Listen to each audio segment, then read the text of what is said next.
Have you ever stopped to wonder how an email you send from your laptop finds one specific phone out of billions on the planet? It's not magic, I promise. It's actually a set of invisible rules that, honestly, run our entire digital lives. Today, we're going to pull back the curtain and decode the secret language of the internet, network protocols. So, to really get why these rules are so critical, let's just start with a thought experiment.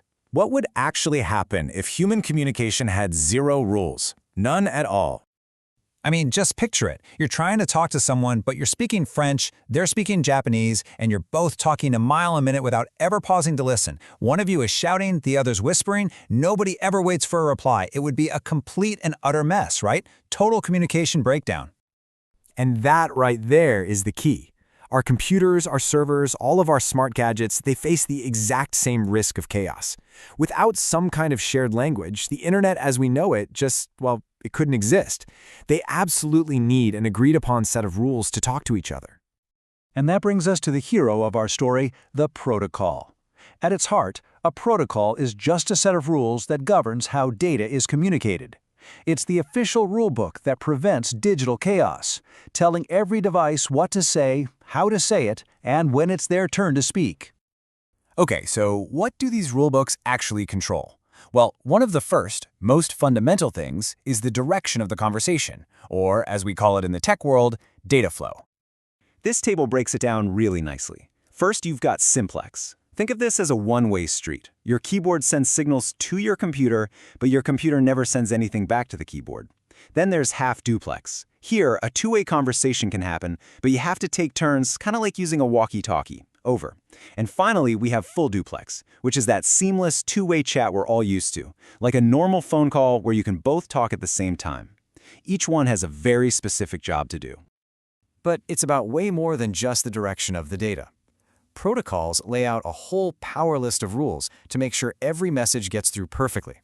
So let's dive into the 5 core elements that make up this digital rulebook. All right, here we go.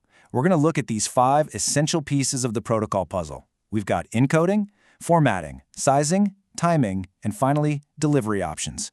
Every single one has to fit just right for the message to get where it's going. First up is encoding. See, your computer thinks in digital bits, ones and zeros, but those bits can't just float through the air or magically travel down a wire. Encoding is the process of translating those bits into the right physical format for the trip, like turning them into electrical signals for a copper cable or into radio waves for your Wi-Fi. Next, we have formatting. The easiest way to think about this is like putting a letter in an envelope. The data itself is the letter, right? But the protocol wraps it up with all this crucial info, like the to and from addresses. We actually have a name for this process. It's called encapsulation, because the data gets put inside a digital capsule or packet before it's sent out. So what happens if you want to send a huge file, but the network connection is, a bit narrow? You can't just shove the whole thing in at once. That's where message sizing comes in. The protocol basically acts like a master logistics expert. It slices that big file into smaller, easy-to-handle packets that can travel way more efficiently, and then it reassembles them perfectly on the other end. In networking, timing is everything, and protocols handle it in 2 really clever ways. First, you've got flow control. This is like a traffic cop that makes sure a super-fast sender doesn't just flood a slower receiver with too much data. Then there's response timeout. It's a simple rule.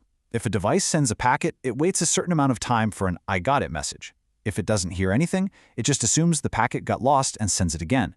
It's so important for making sure your data actually arrives. And last but not least, who is the message actually for? The protocol gets to decide this too.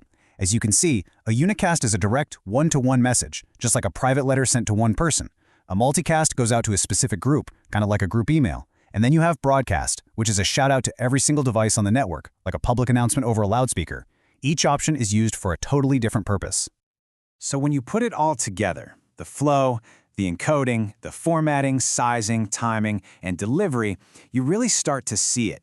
These invisible, highly structured rules are the literal bedrock of everything we do online, from streaming a movie to sending a quick text message.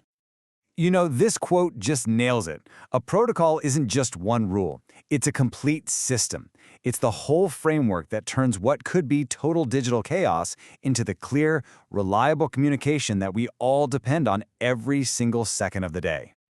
So the next time you're browsing a website or hopping on a video call, just take a second and think about it. Right now, as you're watching this, how many different protocols, each with its own little job, are all working together in perfect harmony just to get this information from some server all the way to your screen? The answer is a lot. And that's really the beautiful, hidden architecture of our connected world.